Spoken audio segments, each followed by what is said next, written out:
Section 2.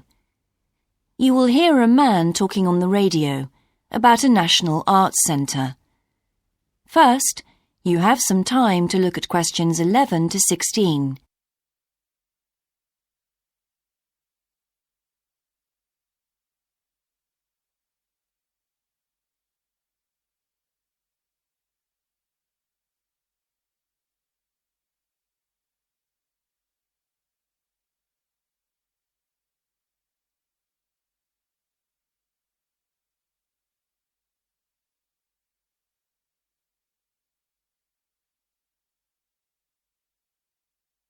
Now listen carefully and answer questions 11 to 16. Hello, and welcome to Focus on the Arts. I'm your host, Dave Green, and this is your very own local radio programme. Every Friday evening, we put the spotlight on different arts and culture facilities and look at the shows and events that are on offer in the coming week. And today, the focus is on the National Arts Centre. Now, if you don't already know it yourself, I'm sure you've all heard of it. It's famous throughout the world as one of the major venues for classical music. But did you know that it's actually much more than just a place to hear concerts? The centre itself is a huge complex that caters for a great range of arts. Under a single roof it houses concert rooms, theatres, cinemas, art galleries and a wonderful public library, as well as service facilities including 3 restaurants and a bookshop. So, at any one time, the choice of entertainment there is simply enormous. So, how did they manage to build such a big arts complex right in the heart of the city?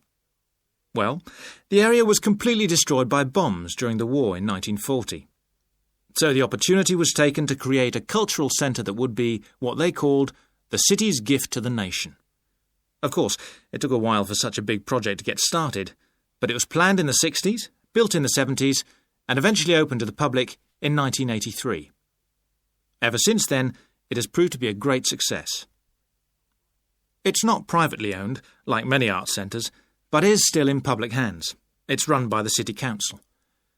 Both our National Symphony Orchestra and National Theatre Company were involved in the planning of the project, and they're now based there, giving regular performances every week. And as the centre is open 363 days of the year, there are plenty of performances to choose from. Before you hear the rest of the broadcast, you have some time to look at questions 17 to 20.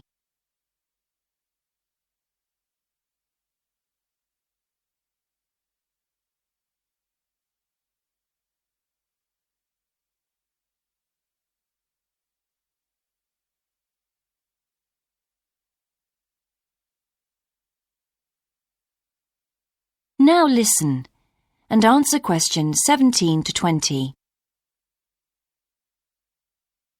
So, to give you some idea of what's on, and to help you choose from the many possibilities, we've made a selection of the star attractions. If you're interested in classical music, then we recommend you go along to the National on either Monday or Tuesday evening at 7:30 for a spectacular production of The Magic Flute, probably the most popular of all Mozart's operas. It's in the Garden Hall, and tickets start at only £8, but you'll have to be early if you want to get them that cheap. And remember, it's only on for those 2 evenings. For those more interested in the cinema, you might like to see the new Canadian film, which is showing on Wednesday evening at 8 p.m. in Cinema 2, and that's called 3 Lives. It's had fantastic reviews, and tickets cost just £4.50, which is a reduction on the usual price of £5.50. So, it's really good value, especially for such a great movie. But you can see the centre's main attraction at the weekend, because on Saturday and Sunday, 11 a.m. to 10 p.m, they're showing a wonderful new exhibition that hasn't been seen anywhere else in Europe yet. It's a collection of Chinese art called Faces of China. That's in Gallery 1, and it has some really fascinating paintings and sculptures by leading artists from all over China. And the good news is that it's completely free, so don't miss it. So why not go along to the National Arts Centre next week for one or all of these great events? And you can always pick up a programme and check out all the other performances and exhibitions on offer, or coming soon, on almost every day of the year. Next week, we'll be looking at the new Museum of Science. That is the end of section 2. You now have half a minute to check your answers.